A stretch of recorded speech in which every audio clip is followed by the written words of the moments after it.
Instagram is without a doubt one of the most popular used social media sites today, and it goes without saying that there's been many people whose accounts have been terminated and have ultimately been revealed to be horrible human beings. So today I'm going to be talking about some of the worst terminated Instagram users.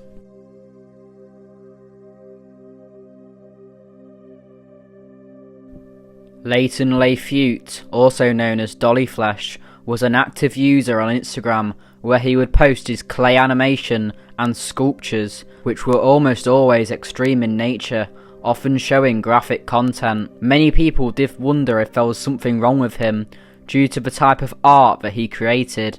He also had a YouTube channel where he would post his animations, which over time became much darker in style. They started off as animations showing clay gore, which wasn't a huge red flag, as there are many animators who use shorts of gory content, and obviously, as it is clay, nobody is harmed.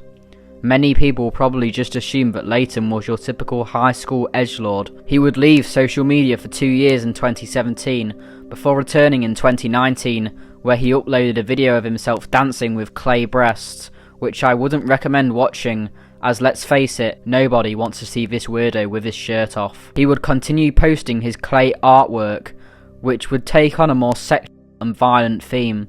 In 2019, it would be revealed that Leighton was a truly sick and depraved individual, as he would upload a video of a clay model of himself abusing animals, which is when people started to report him for the content he was creating. He would go on to purchase 3 hamsters and post a video with himself with them, which on its own doesn't seem too bad at first, until you read the description, which stated, pin stabbed, drowned, microwaved.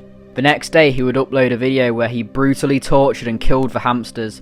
People would report him, and he would re-upload the video multiple times to Reddit. He would finally be arrested and charged with 3 counts of animal cruelty a year later, however was bailed out a few days later, which rightfully outraged many people and led to them protesting against him outside the courthouse. I really kind of hope that, and the lawyers, the judges that are walking in can see that, this is something that matters, this is horrific acts that he allegedly caused.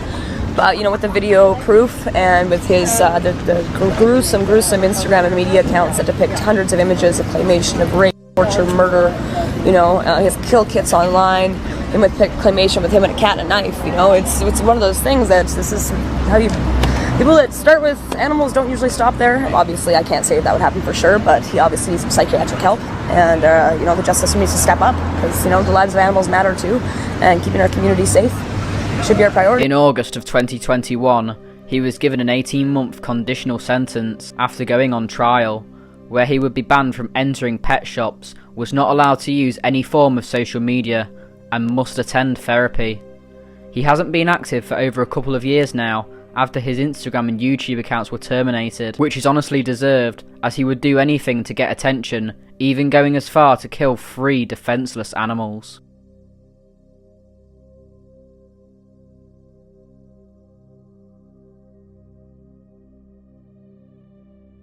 Austin Jones is a former musician who gained fame on YouTube for his a cappella covers of popular bands such as Fall Out Boy and 21 Pilots. He would go on to release his EP titled We'll Fall Together, which went to number 12 on the iTunes charts. He also had an Instagram account where he would inappropriately message underage fans asking them to perform acts for him on video. In 2015, a fan-made petition to have Austin removed from the Vans Warped Tour due to the allegations he had received. Although the petition didn't reach the right amount of signatures needed, Austin willingly dropped out of the event and uploaded a video titled Setting the Record Straight, where he would go on to fully admit that allegations against him were true. I know a lot of you probably have some really harsh and negative opinions towards me right now, and I understand why you do. But I'm asking you to please put those opinions aside for a few minutes and listen to everything I have to say. And if by the end of the video you still have the same opinion, then so be it. But at least you will have your opinion based off of the full story and the truth. I've recently come under some fire on social media for mistakes I've made in the past. I used to ask fans for twerking videos. Yes, twerking, the dance move. It's not something that I'm proud of. It's not something that I think is right. and I shouldn't have done it. In 2017, Austin Jones would be arrested for making CP. He would go to court in 2019 and would admit and pleaded guilty to receiving 2 counts and would go on to be sentenced to 10 years in prison and will be released on New Year's Eve 2027. 26-year-old YouTube sensation Austin Jones will head to prison, prosecutors say, from 2016 to 2017.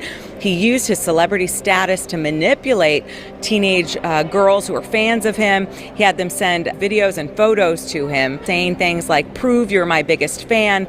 Prosecutors say he was obsessed with making the girls talk about their ages in these videos. In every single instance, he asked the girls to repeat how old they were, 14 or 15 years old. He told them they were trying out for modeling opportunities or he could get them more Instagram followers. His social media accounts would subsequently be terminated, along with all of his music being stripped from streaming platforms. Austin used his celebrity status to manipulate his fans for his sick and twisted desires.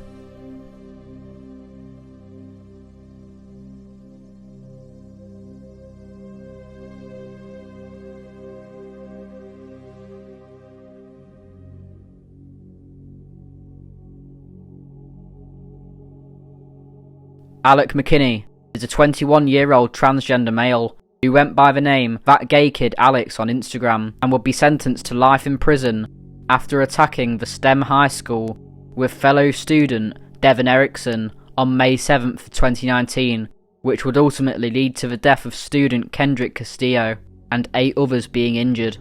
In the months leading up to the attack, both Alec and Devin had been reportedly struggling with their mental health and had grown up in dysfunctional households. Alec would be placed into a mental health clinic for a short period of time, but people stated that he wasn't receiving the right amount of help. After this, Devin and Alec came up with their sick plan to attack their school, with Devin choosing one particular classroom as the students in this class were reportedly transphobic and didn't like Alec or Devin. They planned to kill all of the students in the classroom, before Devin would then go on to kill Alec to make him look like the quote, hero. It's also notable that, like many others before them, Alec and Devin showed an interest and looked up to the Columbine attackers Eric Harris and Dylan Klebold, as they apparently related to them. We both related to how those people were feeling. Devin and myself were not in a good place at that time, mentally. There had also been some concerning edits made to the school's Wikipedia page under a section about mental health support for students, which added, "Do they work? We shall see." On May 7th, they both left their school on their lunch break. They would then break into the gun safe and concealed guns and ammunition into their backpacks, as well as Devin's guitar case. They then shot into a classroom where students jumped at the gunmen. Student Kendrick Castillo would be shot trying to protect his classmates from the attackers, along with 8 other students being injured in the altercation.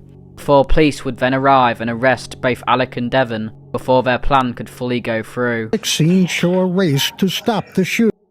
Here Alec McKinney is seen on the ground and searched. Several bullets were found. Near the same time, another group of law enforcement officers enters and is fired upon mistakenly by a school security guard.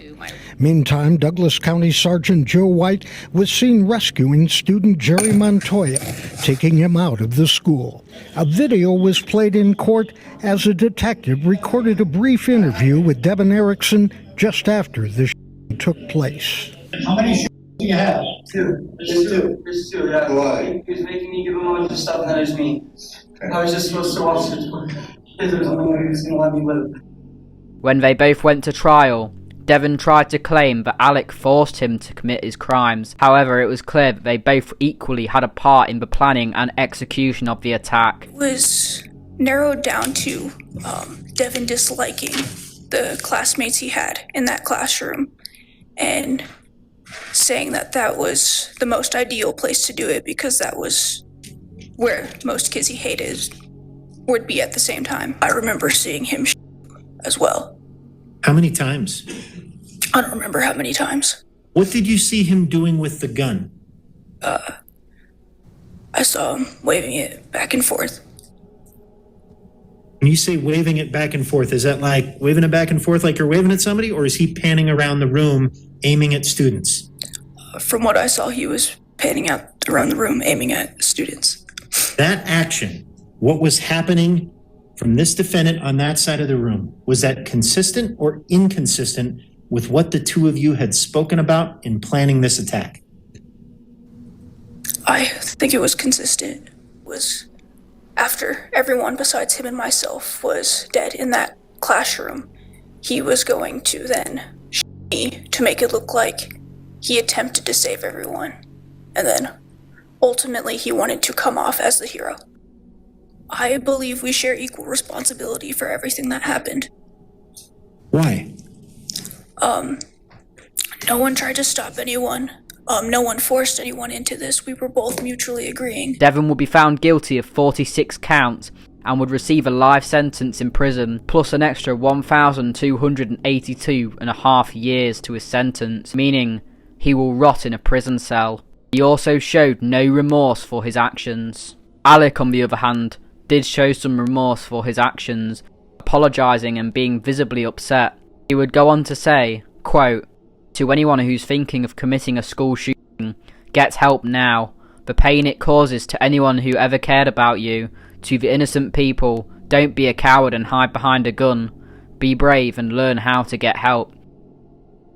Despite this, Alec still committed a truly unforgivable act and would be sentenced to life in prison with a possibility of parole after serving 40 years.